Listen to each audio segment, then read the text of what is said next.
तो दोस्तों, I hope कि आप सब ठीक होंगे और मैं आशा करता हूं कि आप जल्द से जल्द ठीक हो जाएंगे। तो दोस्तों, आज की इस वीडियो में मैं आप लोगों से बात करने वाला हूं। मैंने एक कमेंट रीड किया था, उसमें लिखा था कि सर आपकी बायोग्राफी मतलब पूरी चीज़ें बताइए।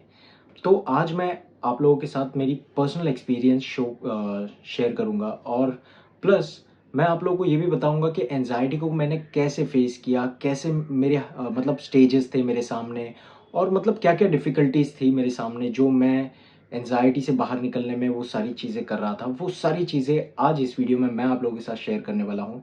तो इस वीडियो को एंड तक देखना ताकि कोई भी ऐसी इन्फॉर्मेशन लाइक एक भी अगर कोई इन्फॉर्मेशन आप मिस करते हो तो ये आपको प्रॉब्लम देगी।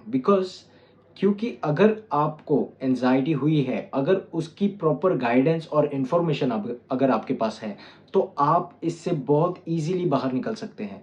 लिटरली मैंने ये चीज़ खुद एक्सपीरियंस किया है, ठीक है? तो दोस्तों आज की इस वीडियो को पूरा कंप्लीटली देखना है, ठीक है?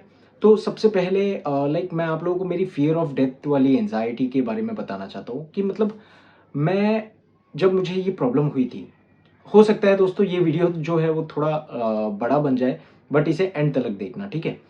तो कैसा हुआ था जब मुझे फ़ियर ऑफ एंग्ज़ायटी हुई थी, तब मुझे मैं सोच भी नहीं पाता था बिकॉज़ पहले मैं जब नॉर्मल था तब मुझे पता था कि यार आए हैं तो मरना भी है ही, है ना? Death is a natural process. तो मैं जब नॉर्मल था तब ये सारी चीज़ों को मैं सोचता ही नहीं था लिटरली दोस्तों, मैं सोचता ही नहीं था। It was really normal to in my life. But क्या हुआ जब मुझे फ़ियर ऑफ डेथ वाली एंग्ज़ायटी हुई, मैं हर चीज़ से रिलेट करने लग गया था कि अब मैं मरने वाला हूँ। जब मुझे पैनिक अटैक आता था तो मुझे लगता था कि बस अब मैं ख़त्म, मैं कभी भी मर सकता हूँ, किसी भी मोमेंट में मैं मर जाऊँगा, ठीक है? तो ये जो है धीरे-धीरे और डेवलप होने लग गई थी। फिर बाद में कहीं पर भी मैं बाहर जाता था, तो बाहर जाने मुझे इतना डर लगता था कि मुझे ऐसा लगता था कि अगर मैं बाहर जाऊँगा, ठीक है? और मैं अकेले ही मुझे कुछ हो जाएगा तो कौन मुझे हॉस्पिटल लेकर जाएगा, कौन मेरे घरवालों को इन्फॉर्म करेगा कि मैं यहाँ पर मर चुका हूँ, यहाँ पर गिरा हूँ, है ना? तो ये सारी चीज़ें मेरे दिमाग में चलने लगती थी। तो इससे मेरी एंग्ज़ायटी जो है और डेवलप होने लग गई थी। फिर धीरे-धीरे मैंने घर से बाहर निकलना बंद कर दिया, है ना? दोस्तों से बात करना बंद कर दिया, अपने बारे में लोगों को बताना बंद कर दिया, है ना? तो ये सारी चीज़ें मेरे अंदर बहुत बड़ी एक माउंटेन बना के रख चुकी थी। मैं समझ ही नहीं पा रहा था इसे तोड़ूँ कैसे, इसे कैसे ख़त्म करूँ? कहीं पर भी मुझे कोई भी रूट नहीं मिल रहा था। फिर बाद में जब मैं इससे सफ़र कर रहा था फ़ियर ऑफ डेथ वाली एंग्ज़ायटी से, तब मुझे ऐसा लग रहा था दोस्तों कि शायद मेरे पास्ट में ऐसा कुछ हुआ है। मेरे पास्ट में वाक़ई ऐसा था कि मैं सोचता था कि मरने के बाद लोग कहाँ पर जाते हैं, है ना? मरने के बाद क्या होता है? कहाँ पर रहेंगे? क्या हमारा पुनर्जीवन होगा या नहीं होगा? तो ऐसे मतलब आप समझ सकते हो कि कुछ भी आपके थॉट प्रोसेस में आ सकता है, कोई भी क्वेश्चन्स। तो वैसे ही मेरे भी थॉट प्रोसेस में कोई भी क्वेश्चन्स आ जाते थे, तो मुझे समझ नहीं आता था कि अब मैं आसमान को देख रहा हूँ और देखते-देखते बस मुझे ऐसा थॉट आया कि अगर मैं मर जाऊँगा तो क्या होगा? क्या हो जाएगा नेक्स्ट मोमेंट में? क्या मैं सब लोगों को देख पाऊँगा, जो मेरे पहचान वाले हैं, जो मेरे फैमिलीज़ वाले हैं? क्या उन लोगों को मैं देख पाऊँगा? तो ये सारी चीज़ें बहुत ज़्यादा मेरे अंदर एक डर पैदा करने लग गई थी और इससे मुझे पैनिक अटैक भी बहुत ज़्यादा आने लग गए। तो इसकी वजह से मुझे ऐसा बिलीव हो चुका था दोस्तों कि अब मैं किसी भी मोमेंट में जो है मर सकता हूँ, ठीक है? अगर कल नहीं मरा तो आज मरूँगा, है ना? आज नहीं मरा तो मतलब अभी कुछ मोमेंट में मर जाऊँगा। तो ये जो थॉट प्रोसेस थी वो बहुत ज़्यादा लाइक जानलेवा थी। मेरे लिए तो स्पेशली बहुत ज़्यादा जानलेवा थी बिकॉज़ मैं अपनी नॉर्मल लाइफ़ को एन्जॉय ही नहीं कर पा रहा था। ये सारी थॉट में ही मैं फँस गया था पूरी तरीके से, है ना? तो जब मैंने इसे ठीक करने के बारे में सोचा, लिटरली दोस्तों अगर आपको ये चीज़ है, तो मैं अपनी पर्सनल एक्सपीरियंस शेयर कर रहा हूँ जो मैंने खुद अपनी लाइफ़ को रिस्क में डाल के ये चीज़ की थी। मुझे एक चीज़ तो है कि आप लोगों को भी पता होगा जब अगर आपको एंग्ज़ायटी हुई है, तो वो एंग्ज़ायटी का लेवल बहुत ज़्यादा हाई होता है ना? तो कोई भी चीज़ नॉर्मल नहीं लगती हमें। अगर हम नॉर्मल रहते हैं, तो हमें बुखार या खाँसी कोई भी चीज़ें हो जाए तो हमें कोई फ़र्क नहीं पड़ता। लेकिन अगर हम एंग्ज़ायटी में हमें फ़ीवर, खाँसी, है ना, कफ़ कुछ भी हो जाए, तो हम वो छोटी चीज़ को इतनी बड़ी प्रॉब्लम समझ लेते हैं कि बस अभी हमें कैंसर हो जाएगा, है ना? मेरे लंग्स खराब हो जाएँगे, मेरी किडनी जो है वो खराब हो जाएगी। तो ये सारी चीज़ें बहुत ज़्यादा डिफ़िकल्टी कर देती है। अगर आपके साथ हो रहा है तो आप ये समझ सकते हो। तो उस वक़्त मैंने अपनी लाइफ को रिस्क में डाला एंड आई थॉट कि मुझे अब इसे फेस करना ही होगा, बिकॉज मरना तो मुझे है ही, है ना। तो इससे अच्छा है कि मैं इससे लड़कर मरूं, है ना। मैं कायरो की तरह नहीं जीना चाहता था, बिकॉज मैं हमेशा से ही मैं एक शेर दिल इंसान था, ठीक है। तो मैं कायरो की तरह नहीं जीना चाहता था। सो आई थॉट, और मैंने खुद को फोर्स किया, मैंने खुद को बहुत ज़्यादा फोर्स किया दोस्तों, बहुत ज़्यादा पुल किया कि यार तुझे फेस करना होगा, चाहे कुछ भी हो जाए। लाइक या तो मरेगा या तो जिएगा, दोनों में से एक चीज होगा। तो मैंने सोचा कि यार कायरो की तरह मरने से अच्छा है कि एटलीस्ट मरने वाला हूं ना, तो मैं एटलीस्ट फेस करके मरता हूं, है ना। तो चाहे जो भी हो जाए। तो मैंने डिसाइड किया कि लाइक मैंने आप लोगों को एक चीज़ बताई नहीं कि मुझे लाइक किसी की अगर न्यूज़ सुन लेता था डेथ वाली, तो मुझे बहुत ज़्यादा घबराहट होती थी। मुझे ऐसा लगता था कि वो मर गया है, अब मैं भी किसी भी मोमेंट में मर सकता हूँ। तो ये थॉट भी बहुत ज़्यादा बेकार थी मेरी लाइफ में। देन आई थॉट कि अब मुझे इसके ऊपर काम करना है। फिर मैंने क्या किया, इसके ऊपर एक्शन ली। एक्शन क्या लिया दोस्तों, मेरा डर क्या था, मरने से डर। और लोगों की जब मैं डेथ वाली न्यूज़ सुनता था, उससे सबसे ज़्यादा डर लगता था, है ना। तो इसको मैंने फेस करने के बारे में बहुत सोचा है। मेरे दिमाग में एक ख्याल आया कि अब मरना है तो मर जाऊंगा, कुछ भी हो जाए। तो मैंने डिसाइड किया कि अब कोई भी मरेगा या किसी की भी न्यूज़ आएगी तो मैं उसके डेथ पे जाऊंगा, चाहे कुछ भी हो जाए, मुझे पैनिक अटैक आए या मैं मर भी क्यों ना जाऊं, लेकिन मैं जाऊंगा जरूर, क्योंकि मुझे इसे फेस करना है, इससे डरकर नहीं रहना है मुझे। ये जिद मैंने खुद के अंदर पैदा की दोस्तों। ये जब मैंने जिद खुद के अंदर पैदा की, लिटरली दोस्तों, मैं एक बार गया मुझे डर लगा, दो बार गया मैं डर लगा, देन धीरे धीरे मुझे इस चीज की हैबिट होने लग गई। और ये ऐसा नहीं था दोस्तों कि मैंने बस एक दिन किया, एक बार किया, ऐसा नहीं। मुझे जब जब ऐसा समझ में आता था या कोई न्यूज अगर मुझे मिलती थी कि इसकी डेथ हो गई है, तो भी मैं जाता था। अब क्या करूं दोस्तों, मुझे जीना है तो मुझे ये सारी चीज़ों को फेस भी करना था। तो मैंने जैसे तैसे करके खुद को बस बिल्ड किया एंड मैं फेस करने के लिए निकल पड़ा।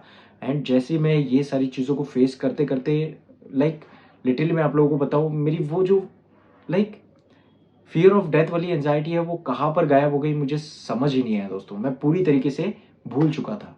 और मैं इजीली किसी की भी न्यूज़ सुन लेता था, तो मुझे अभी कुछ भी नहीं होता है। बट पहले मैं किसी का भी सुन लेता था कि हाँ ये बहुत ज़्यादा इसे जॉन्डिस हुआ था, धीरे धीरे ये मरा है, तो तब मैं बहुत ज़्यादा पैनिक हो जाता था, बहुत ज़्यादा डर जाता था। बट जैसे ही मैंने धीरे धीरे उसे फेस करना स्टार्ट किया दोस्तों, लिटरली मैं कब इस चीज से बाहर निकला मुझे खुद समझ नहीं आया दोस्तों। एंड ऐसा ही आप लोगों के साथ भी हो सकता है अगर आप ये चीज करोगे तो।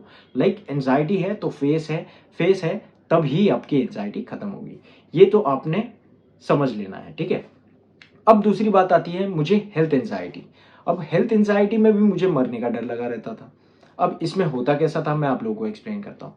मैं मुझे जब आईबीएस की प्रॉब्लम हुई थी, जब मुझे गैस की बहुत ज़्यादा प्रॉब्लम हुई थी, तब मैं बार बार डॉक्टर्स को जो है शिफ्ट करता रहता था। कहीं मैं गैस्ट्रोलॉजिस्ट के पास जाता था, वो मेरी जब स्टमक चेक करते थे या सोनोग्राफी निकालते थे, तो सब कुछ रिपोर्ट में नॉर्मल आती थी, है ना। तो बट मुझे ऐसा लगता था कि नहीं, कुछ तो भी गड़बड़ है मेरे पेट में, जिसकी वजह से मुझे ये सारी चीज़ें हो रही है। मतलब हो सकता है कि मेरा लार्ज इंटेस्टाइन या स्मॉल इंटेस्टाइन जो है वो धीरे धीरे खराब हो रहा है, वो धीरे धीरे खराब हो रहा है, डॉक्टर उसे फाइंड आउट नहीं कर रहे हैं, और ये खराब होते होते एक ऐसे लेवल पे आ जाएगा जहां पर मेरी मौत हो जाएगी। तो हर चीज से मैं मौत को ही कनेक्ट करने लग जाता था। तो ये सारी चीज मुझे बहुत ज्यादा डर लगने लग गई थी। देन उसके बाद मैं बार बार जाता था, सोनोग्राफी कराता था, एंडोस्कोपिक कराता रहता था, तो ये सारी चीजें हर बार नॉर्मल ही आती थी रिपोर्ट्स। तो इसके बाद भी कोई रूट नहीं मिला। देन उसके बाद मेरा जो ये स्टमक वाला एंजाइटी था वो शिफ्ट होकर मेरे लिवर पर आ गया। बिकॉज क्या हुआ था, मैंने 2020 में नवंबर नवंबर 5, मुझे आज भी याद है दोस्तों, वो ब्लड टेस्ट जब मैंने किया था मेरे लिवर का, तो वो लिवर में मेरी जो टोटल बिलीरुबिन है वो बहुत ज़्यादा हाई आ गई थी। मतलब वहाँ पर मैंने जब वो रिपोर्ट मैंने डॉक्टर को तो नहीं बताई, बट मैंने लैब सेंटर वालों को बताई, तो उन्होंने बताया कि आपके लिवर में छोटा सा इन्फेक्शन हुआ है। बट वो छोटा सा इन्फेक्शन जैसे ही मैंने सुना, मुझे वहां पर ही जोर से पैनिक अटैक आया दोस्तों। मैं बहुत ज़्यादा अनकॉन्शियस हो गया था कि अब मैं किसी भी सेकंड में मर जाऊंगा। तो ये सारी चीज़ें मेरे साथ हो रही थी। फिर बार बार मैं लीवर का चेक कराने लग गया, बट हालांकि लीवर जो है वो बाद में ठीक हो गया। बिकॉज मैंने ये कहीं पर पढ़ा था कि हमारी बॉडी में एक लिवर ही ऐसा ऑर्गन है जो अगर हम उसकी इतनी सी भी पीस अगर काट के बाहर निकालेंगे ना, तो ऑटोमेटिकली रीजनरेट कर लेता है, खुद को बना लेता है। जैसे वो होता है ना, लाइक हमारे घर के दीवार पे ये होते हैं छिपकली, तो उसकी जो टेल है वो कट जाती है तो फिर से जनरेट करती है, वैसे ही हमारी बॉडी में भी एक ऐसा लीवर होता है। तो उसके बाद मुझे थोड़ा कॉन्फिडेंट हुआ, देन मुझे फिर भी ऐसा लगता था कि कहीं ना कहीं मेरे लीवर में भी कोई प्रॉब्लम है। तो ऐसे मेरी जो एंजाइटी है, हेल्थ एंजाइटी, वो मेरे पूरे बॉडी के हर एक ऑर्गेन्स पे जाकर ठहर जाती थी। और मुझे उस टाइम पे ये भी डर लगने लग गया था कि मुझे जॉन्डिस तो नहीं हो गया, बिकॉज मुझे मेरी टेस्ट निकल गई थी, मेरी वेट लॉस बहुत ज़्यादा हुई थी।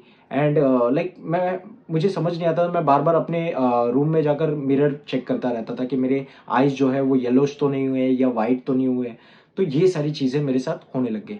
बट जब मैंने ये सारी चीज़ों को इग्नोर किया, ठीक है, कि हाँ ठीक है, जो होना है हो जाए, मैं बस इसे फेस करूंगा, चाहे मर जाऊंगा, वैसे भी यार ऐसी ज़िंदगी जीना कौन पसंद करता है।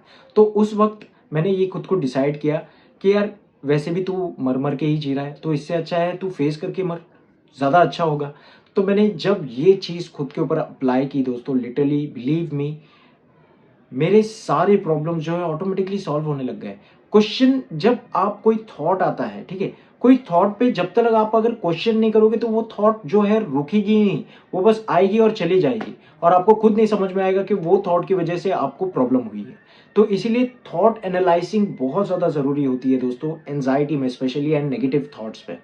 तो जब तक आप अपने थॉट पे एनालाइज नहीं कर पाओगे, उस थॉट को समझ नहीं पाओगे, तो आप इस एंजाइटी को ठीक से क्लियर कर ही नहीं पाओगे। ये आप लोगों को समझना है, ठीक है दोस्तों। तो ऐसे ही आप लोगों को भी एंजाइटी हो या डिप्रेशन हो या कोई भी चीज़ हो, उसे फेस करना है। डिप्रेशन के लिए मैंने एक बहुत अच्छा रूट कॉज बताया है, वो अगर आप करते हो तो डिप्रेशन भी आपकी पूरी तरीके से क्लियर हो जाएगी। क्योंकि डिप्रेशन में मैंने जैसे लास्ट वीडियो में बताया था, वो सबसे मैं आप लोगों को बताता हूँ, वो वर्केबल है। ये खुद मैंने पर्सनली एक्सपीरियंस किया है। बिकॉज डिप्रेशन में होता क्या है दोस्तों, हम खुद के बारे में सोचते हैं, हम सेल्फिश हो जाते हैं कि यार मैं ये नहीं कर सकता, मैं वो नहीं कर सकता। तो वहां से बाहर निकल के आप उन लोगों की हेल्प कीजिए जो लोग रोड पे रहते हैं, है ना, कोई बेगर्स होते हैं, उन लोगों की हेल्प करो, उनकी खुशी में आप खुश होने की ट्राई करो। तो ये आपकी ये जो डिप्रेशन है वो कैसे क्लियर होती है, वो आप खुद देख लो, ठीक है दोस्तों। तो आई होप दोस्तों कि ये वीडियो आप लोगों को पसंद आया होगा। अगर पसंद आया है और ये इन्फॉर्मेशन वीडियो लगी है आपको, तो इस वीडियो को ज़रूर लाइक कीजिए और शेयर कीजिए वो सभी मेरे भाइयों से जिन लोगों को भी ये प्रॉब्लम हो रही है, और उनके फैमिली में या कोई बाहर उन लोगों को समझ नहीं पा रहा है। Thank you so much for watching this video दोस्तों। अपना ध्यान रखिए, सुरक्षित रहिए और हमेशा खुश रहिए। Thank you so much.